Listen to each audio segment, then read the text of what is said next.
Okay, it has begun. Um, Hi. Uh, I'm honestly not really sure where to start, so I guess we'll start with why I'm recording and then some stuff about me. So I am recording to share my experience with, um, some of the worst places I've ever experienced, and I'm sure some of you watching, if anyone does watch, will have experienced some of the same stuff. So,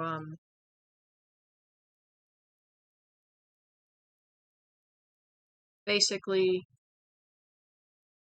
I went to, or was sent to, a place called Trails, Carolina, and after that, I was sent to Sunrise RTC in Hurricane, Utah, both of which are difficult names for me to say.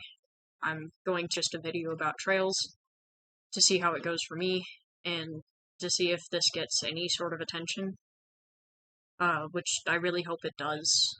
The purpose of recording this is hopefully I can get some other people to post videos of their own, and maybe we can get some of these places taken down. Uh, so, my name is Dan. I am a trans man, which is important to the story. Libby, who is, if any of you know someone who's autistic, she's my comfort animal, who is also important to the story later. And, um, I guess I'll start with just general information about me at the time. Right around the time that I went to Trails in the first place, I was diagnosed with depression, anxiety, and autism, which those three have stuck with me for a long time now, and those are the three that I would say are the most accurate. I also think at the time that I was more than likely anorexic, which of course, it's not hard to tell when you're as bad as I was. Going into Wilderness, I weighed probably 93 pounds, and I am 5'4" according to my driver's license and 5'3" according to everything else, so somewhere in there. At the time, my best friends' names were Thomas and Ange. And they were my online friends, but they were really my best friends in the whole world. We talked every day, and Ange lived close enough that sometimes we would hang out in person. And Thomas was, me and Thomas, we could tell each other anything. And we did. Just everything that we needed to get out, we said to each other.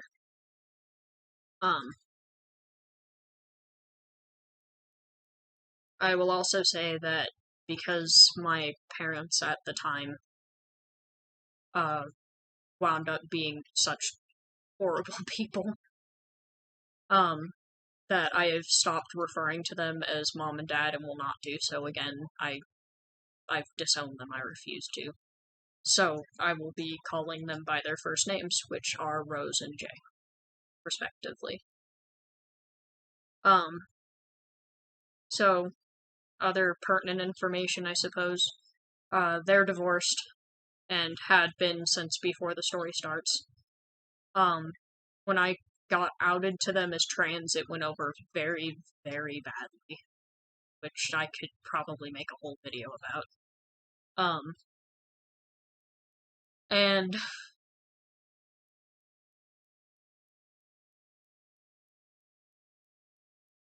I guess that's pretty much it for pertinent information beforehand. I can explain the rest of it if it comes up. So, starts right around my 16th birthday, which basically nothing happened. I had one friend over who, while the friend was over, the friend realized that it was my birthday, and she was like, well, why don't you have cake or anything? Like, we gotta get you a cake. So my we convinced Rose to drive us to the grocery store to get a cake and did our own little tiny birthday celebration, which kind of, I never wanted a sweet 16, but I guess I was expecting more than that. And I think that was largely because they already knew what was about to happen.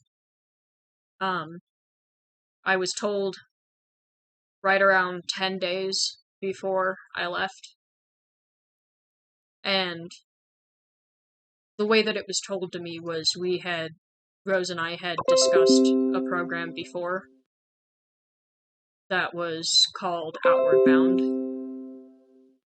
and Outward Bound was described to me as a summer camp.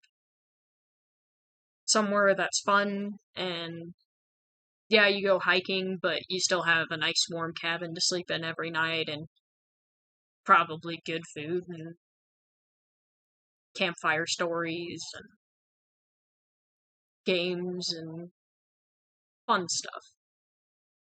And me having always had an interest in the outdoors, when I was told that I was going to a program similar to Outward Bound, I was very excited.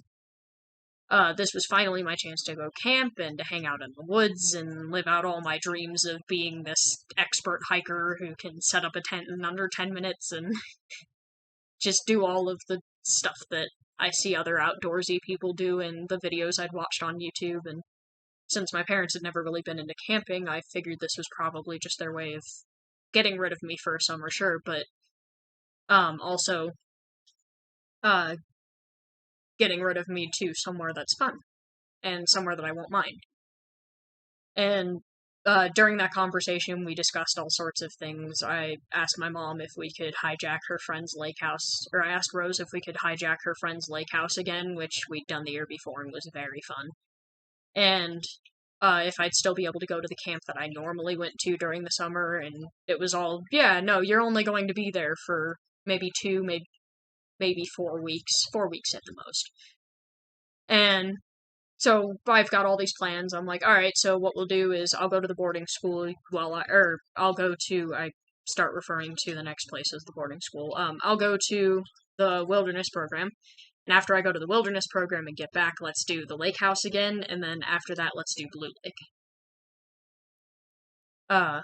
So I've got my whole summer planned out and I'm looking forward to it.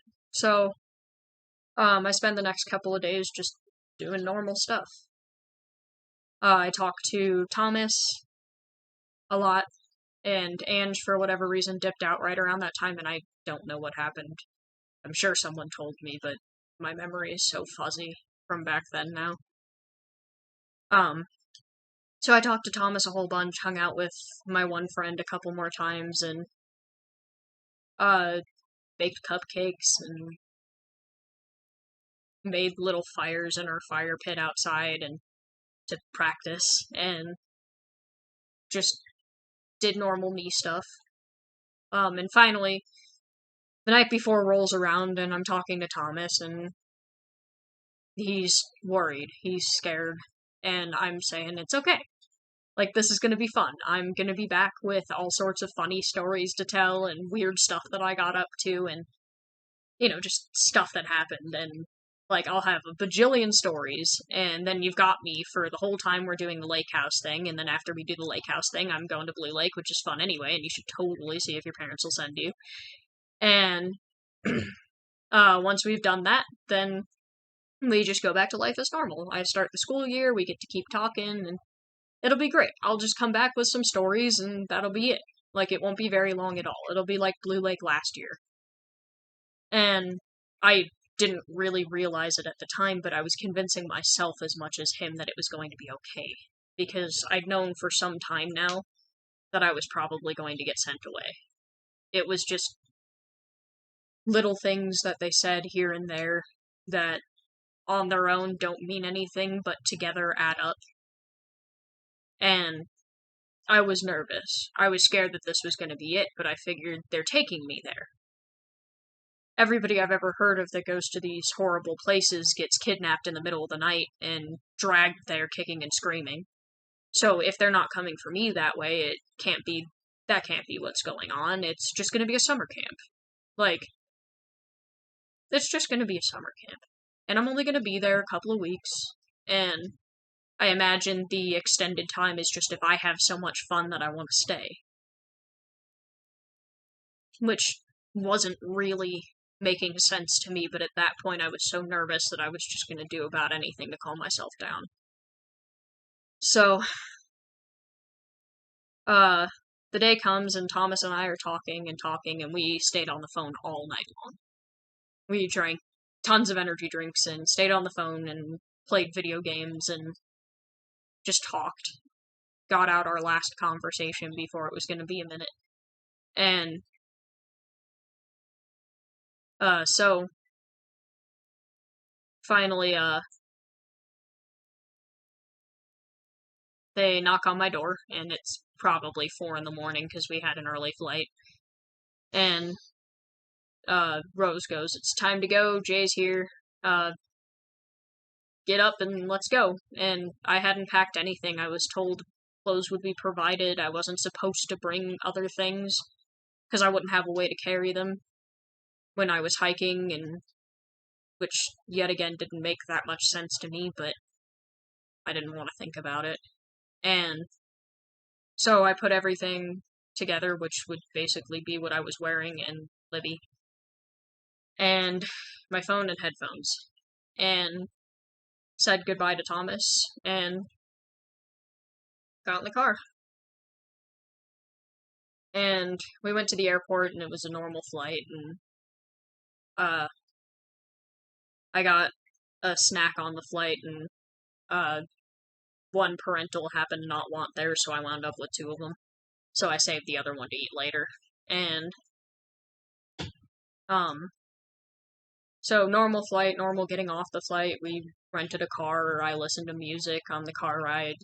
I watched videos on my brother's laptop and with him, and, spent a lot of time looking at a picture of my ex and listening to a video of him laughing, because at that time I was very in love with my ex and kind of hopeless without him, which I've gotten over, but we're still very close friends, and I think I'd be quite lonely without him sometimes. Or maybe that he'd be lonely without me. But at the time we were not a thing, so. So finally we're getting close, and I happen to look up at the GPS, and it says it's probably like 5 minutes away. So, I just put my headphones on and listened to music for a little bit, just because I wasn't sure when the next time I'd see my music was. And so, I remember thinking how pretty it was. All the really, really big trees, and the color of the sky, and I'd never been in an area that was just so densely forested as North Carolina is, having grown up in the Chicago suburbs. And it was just beautiful to me. And I remember feeling funny. Fuzzy would describe it too, but I remember feeling funny, and I thought to myself, it's probably just my anxiety turning excitement into anxiety, which does happen. And so, we arrived, and initially I was worried because in order to get into the camp, you have to drive past this, like, really dilapidated farm with, like, a whole bunch of cows in a field, and it was very creepy looking, and I was like, God, I hope that's not the place. And finally, we pull around, and there's one big cabin, like, right in the middle, very scenic, next to, like, a little pond, with the woods rising up in the background, and, there's, like, a couple of smaller cabins around, and a little field with horses in it, and I was like, oh, that's great! And Rose Jay happened to mention, yeah, they said that there's equine therapy, so you get to ride the horses, and I was like, oh, that's cool.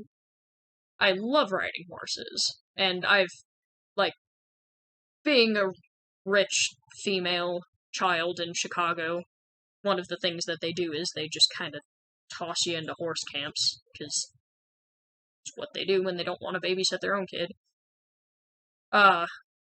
So I've been around horses my whole life, and just seeing them made me feel very excited to be near them. And so we pull up, and there's like this cul-de-sac area with other cars parked. Okay, the video paused for a second. I was making sure it was still filming.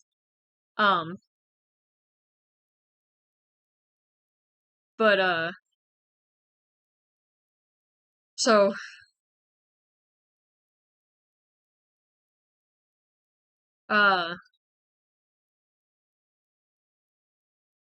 there's a little cul-de-sac with the cars parked, and it was weird to me that the rest of the cars were black, but I figured they might be like camp-related vehicles, or like something that the camp owned, which I was correct about. So we pull up next to the big building in the cul-de-sac, and we get out of the car, and two staff come up to greet us. I don't remember their names or really hardly what they looked like. I do remember that one of them was a man in one of stuff, put my headphones down around my neck, and I start walking up to him, and they're like, well, you're not going to be allowed to have your phone or your headphones, and I was like, can I just take them to give them to you, because I don't want my parents to, like, go through it while I'm not there, and they're like, they're just gonna get it in a month anyway. Like, they come to pick up the stuff that you're not allowed to have at the camp in a month.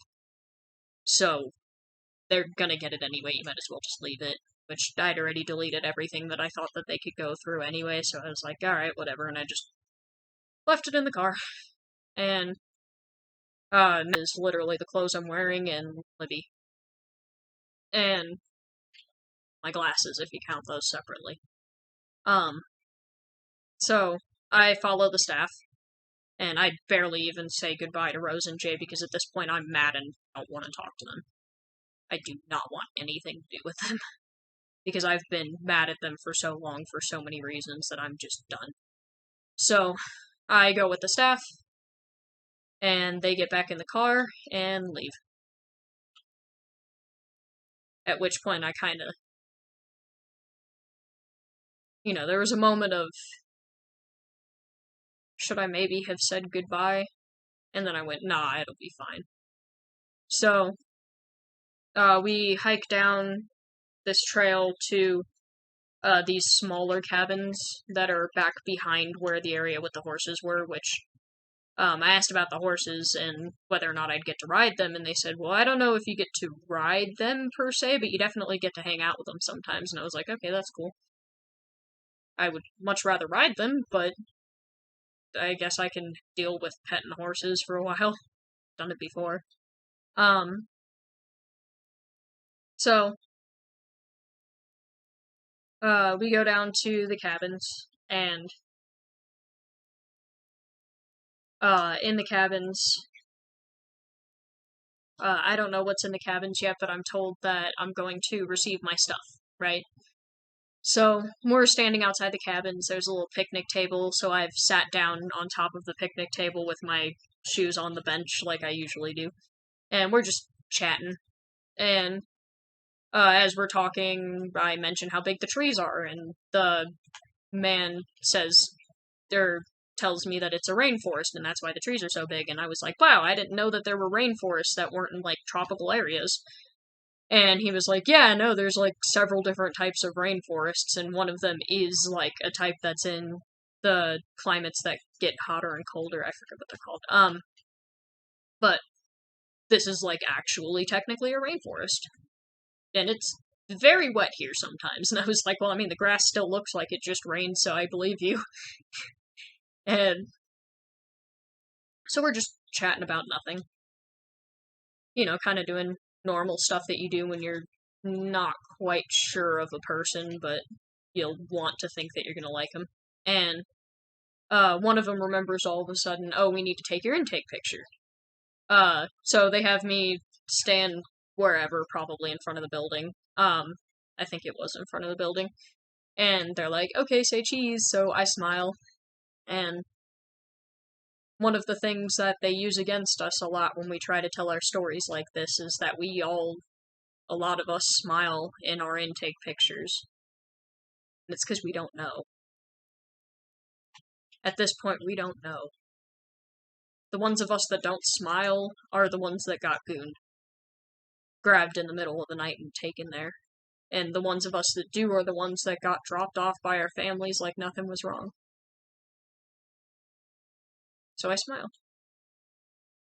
And within a little bit, the door to the cabin opens and a girl comes out and she's escorted by more staff to somewhere. And they tell me it's my turn.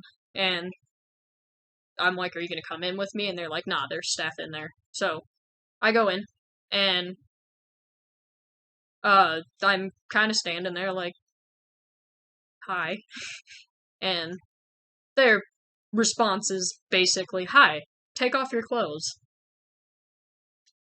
What? And I've been inpatient before in Chicago, of all places, so I'm used to the whole strip naked squatting off, but I wasn't expecting it here. So I'm like, why do I need to take off my clothes? And they're like, well, we're gonna give you new clothes, and the rest of your clothes are gonna go in your box. And I'm like, okay, when do I get my stuff back? And they're like, when you leave. And I'm like, okay, I guess. So there's a wall, and I set Libby up on the wall because I have nowhere else to put stuff. And I take off my clothes and hand them to the staff, who put them in a box. Like a little storage bin. And then they say I need to take off my jewelry, which I would rather not do, but I take off my jewelry. And then they say that I have to take off, it's on this side, my little, you probably can't see it, but I have a very thin piercing here, in my cartilage, and they said that I have to take that off too, and this is not hard metal, and I can't understand why they want me to take it off. Like, now I realize it was probably some sort of self-harm thing, but that's very bendy metal. I couldn't self-harm with that if I tried. Like, I could probably swallow this metal and it would not punch a hole in my intestines, it's that soft. And so I'm like, well, this is a new piercing, can I please keep it? And they're like, no, you have to take it off and give it to us. And I'm like, well, can I, like, it's gonna close. Like, what can I do to keep this from closing? I don't want to have to get it re-pierced. And they're like, well, if it closes, you just gotta get it re-pierced when you leave. And I'm like, fine. So I take it off and hand it to them, because every time I resist, they're never hostile per se, but something in the way that they're talking makes it very clear that if I don't cooperate, it's going to be bad. And I can't explain it. It's like, it's not even the way that I've heard some authors explain it, where there's like a razor hidden in the voice.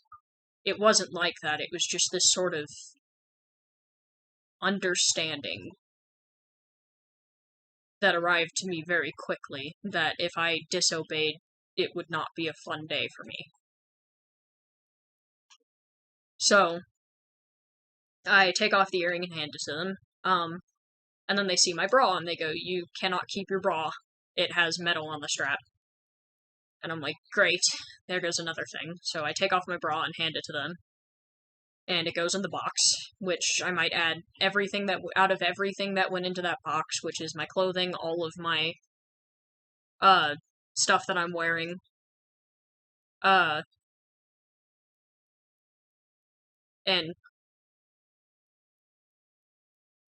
the only things I saw again were one necklace and Libby. Which, after I handed them the earring, they went to grab Libby off of the ledge that she was on, and of course I grabbed her and I say, no, not Libby, I need Libby, she's my comfort animal, I don't feel safe without her, I need her. And their response is essentially, you can't have her, you have to talk to your therapist to get her back. And I'm like, no, I need her, like, I'll talk to my therapist about keeping her, not about getting her back. And eventually they do essentially rip her out of my arms and put her in the box, and she was the only other item that I ever saw again that went into that box. And a little backstory about Libby. She was from that ex, which since then she's turned into just a comfort item. Something that I occasionally send a Snapchat photo to him to be like, hey, I still have this. But she's mine. I made her into my thing so that I had something to comfort me. And she's done a very good job of this, but Rose and Jay still perceive her to be something that is Ash related. And they did not like Ash. They blamed him for me transitioning. And so, if they were going to intentionally get rid of items from that box, Libby would have been number 1 on that list. So they didn't get rid of any of those items. They genuinely got taken out by the staff at Trails. So, they put Libby in the box, and I'm convincing myself that it's going to be fine. I'm going to talk to my therapist whenever my therapist shows up at my group, and I'm going to get her back. Very quickly. And it's not going to be a problem. I'm going to get Libby back. So, at this point, I'm standing there pretty much naked, except for a pair of boxers, and they hand me a blue shirt and a black pair of pants, both of which were strange, thin material that didn't hold very much heat, which I later found out was, like, some sort of fabric made out of, like, recycled plastic. Which, yay, good for the environment, but also I'm very cold, and I feel like I'm wearing nothing right now. So I put on my pants, and before I can put on my shirt, they hand me the flimsiest bra I've ever seen, which was literally just... It essentially works as though you took a loose tank top and cut it about here, and did absolutely chest, or to make it tighter, or more supportive. So basically, I'm just wearing something to cover my nipples at this point. Interesting, to say the least. And I put all of my clothes back on, and that was already with me was my hair, my glasses, and my boxers, which was fun. So they give me my new hiking boots and a pair of socks, and I put on my socks and my hiking boot. Hand me a bag with a whole bunch of stuff in it, which it kind of turned into the surprise, you have a thing you didn't know about bag for the next couple of days, which, the important pieces of which were I have a toothbrush, I have a notebook, I have a red sweater, I have, more clothing, a lot of feminine underwear for some reason that they would not let me leave without, but they also gave me boxers. I have pencils to go with the notebook, and I have a bandana, and I have a pair of Crocs. Other than that, in the bag, I have my sleeping bag, and that's about it. As well as 2 water bottles, which I no longer have, but they were really large water bottles that held about 10,000 milliliters, or right around 36 ounces, I believe. And I got 2 of those. And, so from there, they essentially dismiss me from the cabin, but not before realizing that I still have my airplane snack, which they tell me I can either eat now or it's going to get thrown out. Which at this point, I'm not hungry, so I lost my airplane snack, which was lovely. So I leave the room, starting to realize that this is not going to be a good place at all, but still clinging to the hope that they're just really, really bad staff and the rest of them are going to be fantastic and still going to be fun. And blatantly ignoring the fact that multiple people have said therapist now. Because this was not presented to me as a therapy opportunity. This was presented to me as a summer camp. And nothing more than a summer camp. And so I go out and I greet the staff, and we do a quick adjustment of the straps on my backpack so that it kind of fits me a little bit better, because the backpack that they've given me is probably up to here on me when I'm standing up. It's massive, which was another huge red flag. And we go over to the group. Or not to the group. We go over to the water spigot that's just a pipe coming out of the ground that bends over, that you pull up the lever and it shoots water out, and filled up my water bottles, and I took like 2 sips of water because I was thirsty and that was about what I wanted.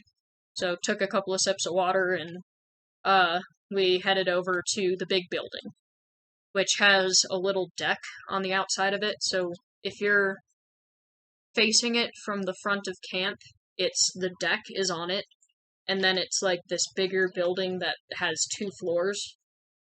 And behind the building is a staircase, and on the side of the building, on either side, is an entrance to the deck area.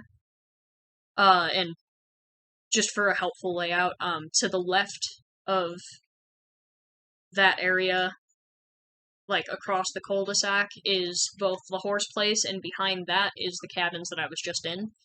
In the middle of the cul-de-sac is the spigot, and behind the spigot up the hills are cabins.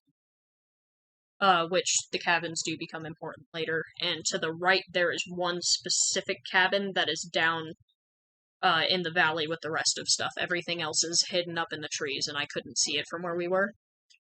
So, I figure we're going to be sleeping in the big house, right? So I go over, and there is another staff member standing on the porch waiting. And she introduces herself to me, and I don't start really remembering names until about 2 or 3 weeks in, because the first bit is so fuzzy to me. And so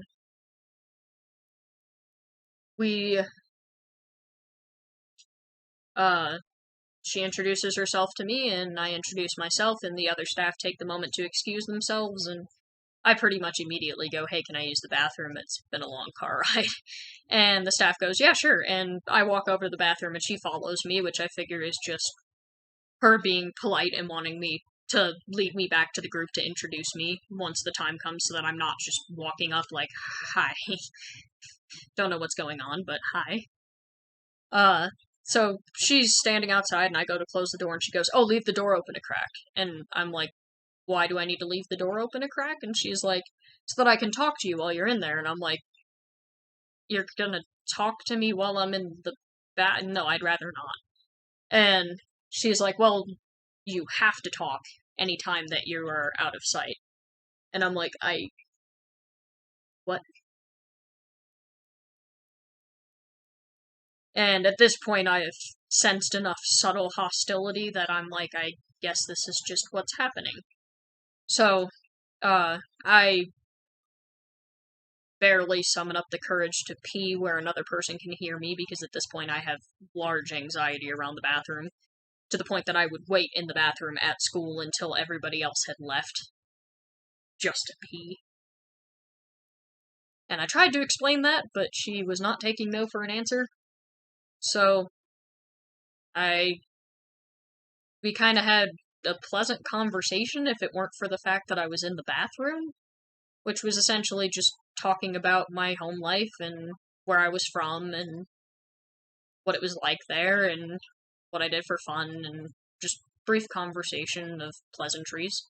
And finally I'm done with the bathroom, so I come out like, alright, I'm done. And she's like, okay, cool, we'll go to the group now. And so, I start to walk ahead of her, because at this point I just wanted to hopefully get some sort of normal. And she goes, oh no, you have to be within arm's reach of me at all times. And I'm like, what? And she's like, you're a safety level, so you have to be within arm's reach of a staff at all times. Once you're no longer on safety, you can be anywhere you want as long as it's within earshot and eyesight of a staff. And I'm like, oh my god. Like, at this point, I'm just resigned to my fate. And it's not a good one. So I just hang with her, and we go up to the group, and,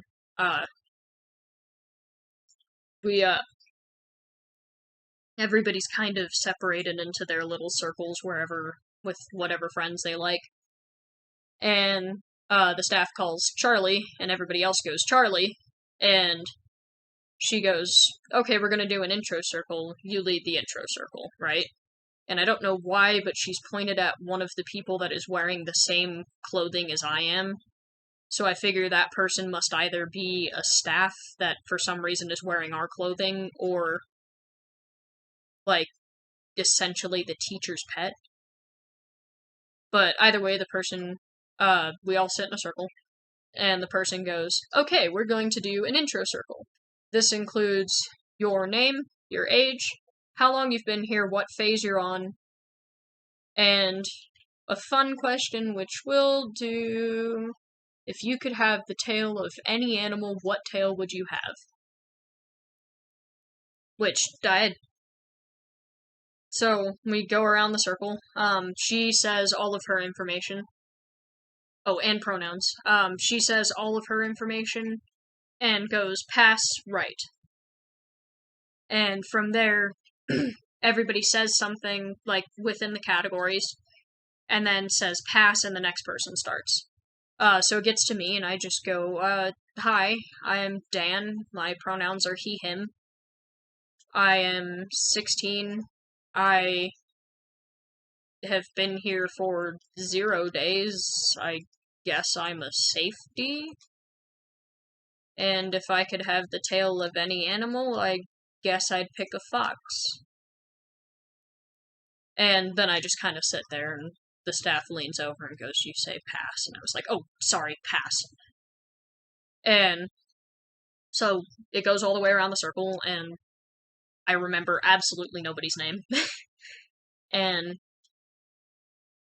so then they finish the circle, and everybody breaks off into their groups again, and we're just sitting there doing stuff, and one of the other students comes up to me and introduces themselves, and they say, hey, I'm Harley, I'm gender fluid, my pronouns are they, them, if you don't remember from the circle. I know it's a lot to remember first go.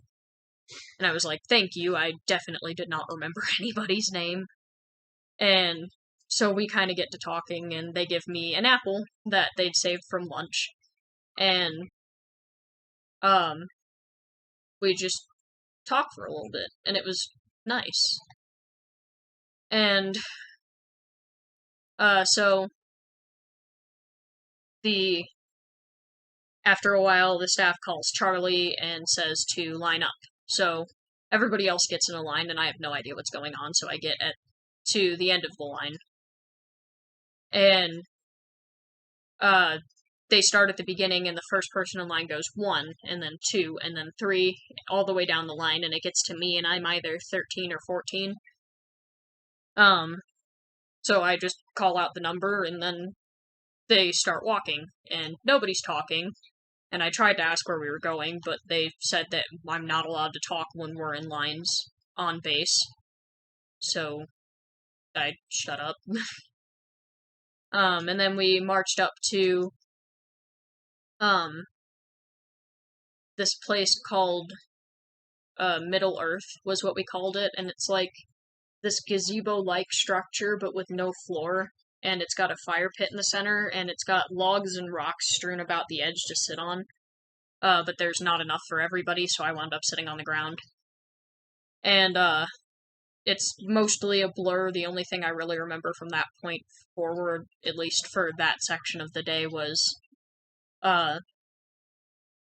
we ate dinner, and I was so anorexic at that point that I had 2 spoonfuls of what dinner was and ran to the bushes to throw up, and then got yelled at for trying to rinse my mouth out with the water bottle, which apparently I'm not allowed to waste water.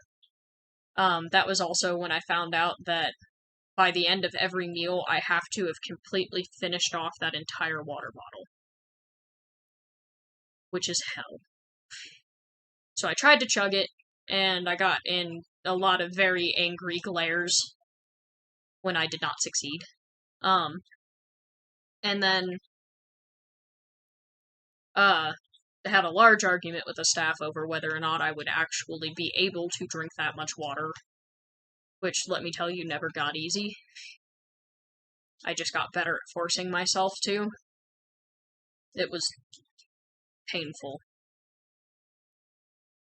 So we did that. Don't really remember a whole bunch of after that. I could tell you what I know happened, but it's not what I remember happening. I just know that it would have based off of the rest of my time there. Anyway, so finally we get to the next thing I really remember is we're sitting around and it's pretty dark out, and I'm getting a little cold. And, they're doing bead circle, which is, they're explaining it as they go. And it's basically, TRAILS is an acronym for, trust, respect, accountability, integrity, loyalty, and service. But in Charlie, we also did strength, which Charlie was the group name. And so they went around and handed out beads and explained reasoning for why the student was giving another student a bead. And finally we get to the end of it, and I've just been passing every time because I don't know what's going on. And we get to the end of it, and they say, okay, so now we're going to do the TRAILS bead, which is supposed to be if you've really embodied the entirety of the acronym, but could also be used if somebody just really deserves a bead. Which there's multiple reasons that somebody really deserves a bead, and I'll get into them as I go. So they start going around, and very few of these are passed out compared to the other beads, and they're also a much larger bead. And finally, it gets around the circle, and Harley stands up. And Harley walks over to me and says, Dan, I think you deserve a TRAILS bead, because out of everyone I've ever seen, you are handling this the best. And we all know that it's really difficult being here, and that it probably isn't anything like you were expecting. And that your mind is racing, and you're probably so scared, but you're handling it so well. So, for that strength, and because of how hard it is, I give you a bead. So I took the bead and said thank you, and the circle finished, and I didn't really know what to do with the bead, so I just put it in my pocket and kind of took it out to fidget with it whenever I wanted something to fidget with. And, so we line back up, we count off, and we go back to the cabin again. During which we,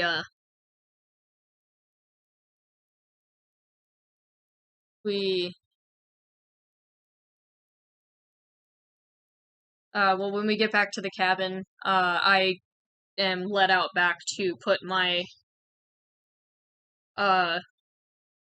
backpack on the back porch, and I'm told to take my shoes off and put my Crocs on, so that I don't dirty up the inside of the cabin. And there's a whole line of shoes, and I, like, how am I supposed to remember which pair of shoes is mine? And they're like, yeah, it's kind of difficult, you just kind of remember where you put them. So I figure I'm never gonna know which boots are mine. And when I go to put them down, it looks as though mine have been made of a lighter material than everybody else's, which I would later realize is just because everybody else's had been so caked in dirt that they were now dark brown. whereas mine were a lighter tan color. Not yet dirty. So I go back inside, and I figure I have to use the bathroom. So I ask to go to the bathroom, and the staff trades me off to the other staff, and I go in, and we do the normal talking again, and we're just asking questions, and on my way in, she hands me a wet wipe, and I'm like, what is this for? And she's like, oh, on days that this is a dub wipe. On days that we don't shower, you use this to clean up your privates. And I'm like, oh, that's sanitary? So I, again, barely summon up the courage to pee, and finish by cleaning up with the wet wipe, to which I'm like, what do I do with this? Can I flush it? And they're like, yeah, I think it's flushable. So I just put it in the toilet and flush it, and, but the whole time I'm doing all of this weird stuff, they're also asking me weird questions. Like, am I on my period? Which I was not. Which also prompted me to remember that I was on a birth control at the time in order to stop my periods, because I have endometriosis, and periods are just so painful to me that it would be better to not have them. So, I asked about that because I knew I needed to switch it out toward the end of the month, and, they said that I would have to talk to my therapist about it. So I asked when the therapist would be here, and they said that that is future information and I'm not allowed to know. Which I was like, what? Okay. So, and then they asked me if I've had a bowel movement today, which I consider to be very personal information. And then they asked me if I'd changed my boxers and if I'd brushed my hair, which at the time I had maybe this high of hair off of my head. So, obviously the answer was no. And just a whole bunch of weird questions, and, then they said that I should do a tick check, and I was like, what is a tick check? And they're like, it's basically you just talk to me about what you're doing and check areas that ticks might hang out. So, like, your hair and your armpits and, like, under your boobs. And I was like, okay. So, I'm checking my hair. And I'm checking my boobs.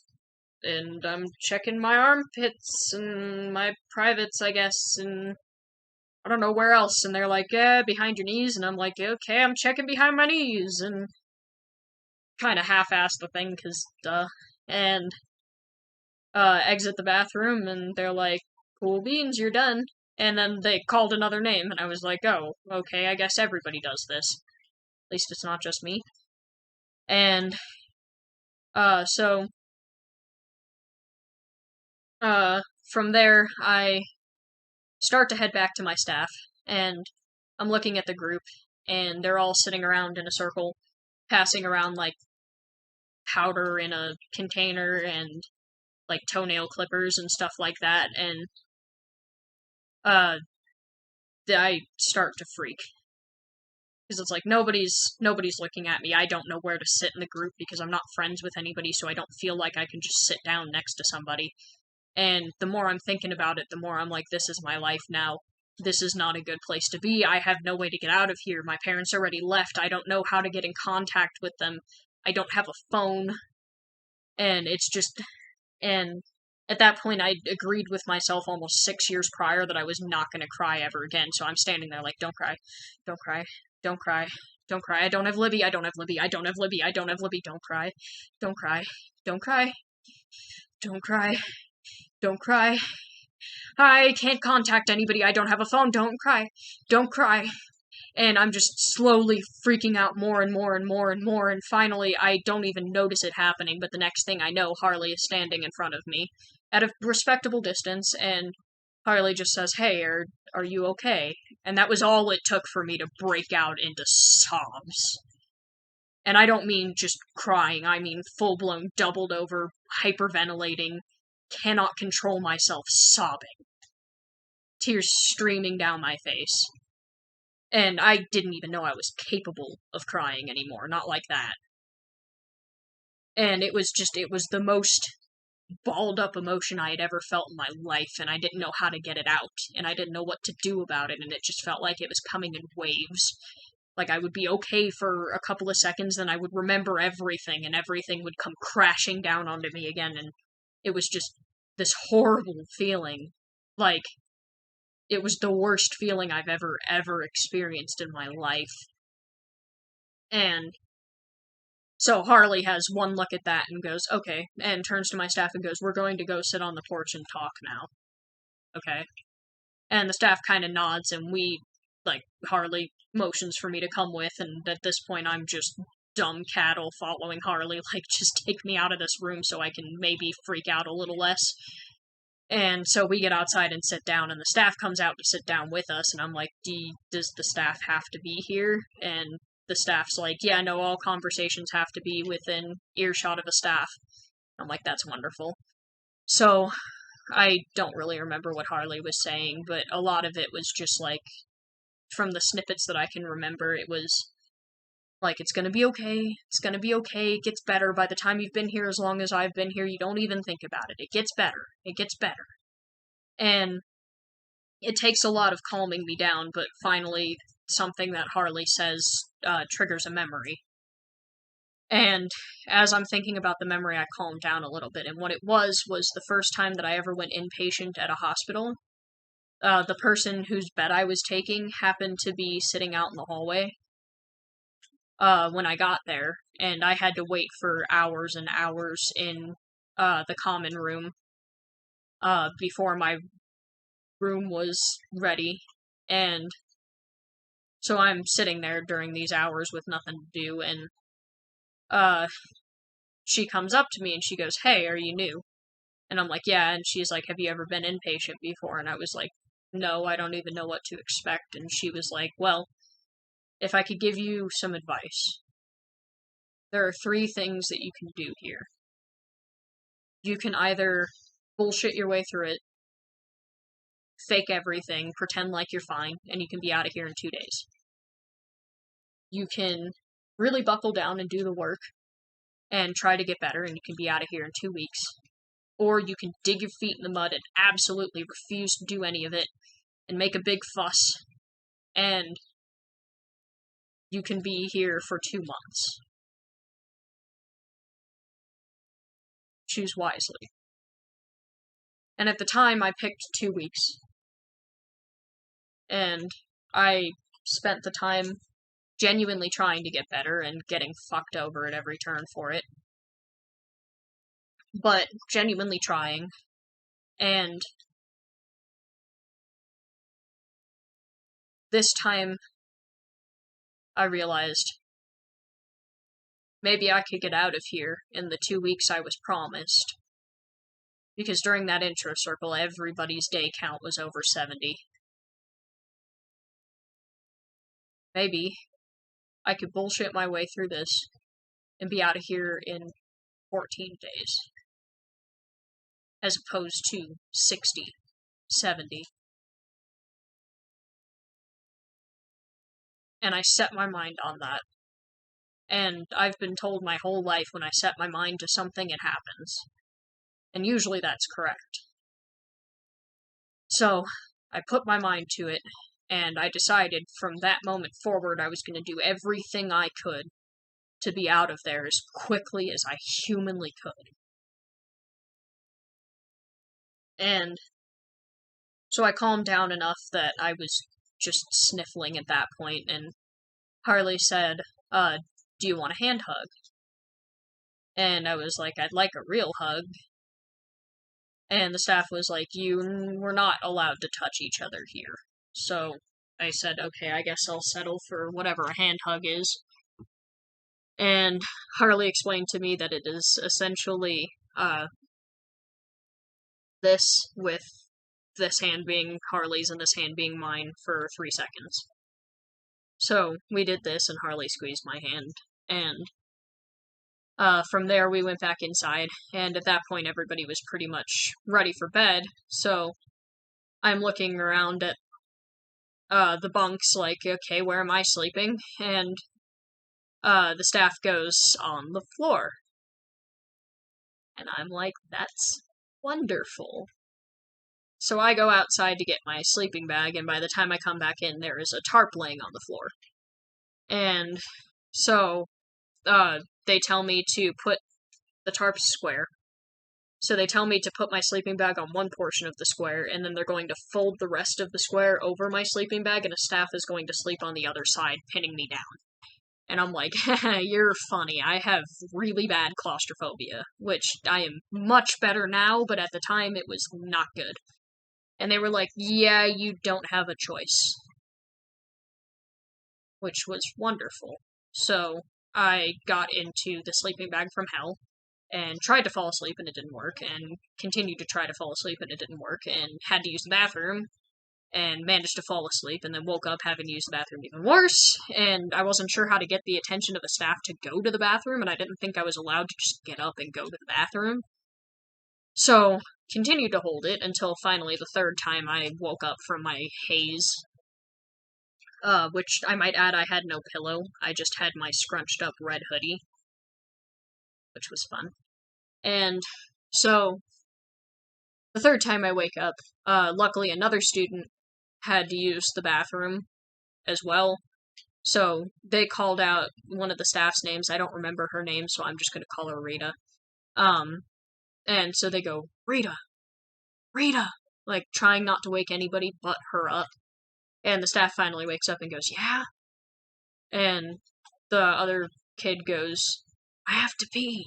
And Rita goes, oh yeah, cool. And turns on a flashlight and shows their way to the bathroom. And then they go in the bathroom and start singing their ABCs, which I don't understand, but okay. And then as they're coming out of the bathroom, I go, Rita, hey, can I use the bathroom too? And she goes, yeah, totally. So I worm my way out of my sleeping bag in that whole scenario, very happy to be able to move all of my limbs freely again. And head over to the bathroom, and I'm like, why was she singing her ABCs? And Rita's like, because it's just easy when your brain is not processing stuff because it's late at night to just sing. And I'm like, okay, that works. So, I want to see if I can check how much time I've been recording for. 57 minutes, so I guess I'll go for 3 more. So, basically I go in the bathroom and sing my ABCs, and from there I get back into my sleeping bag and kind of just barely fall asleep, and that was the end of my first day. Which, now that I'm looking at how long it's taken me just to record one of these, I think I'm going to split this into way more than one part. So, for now, this is, this portion, and I will upload another soon. Thank you for watching. Goodbye.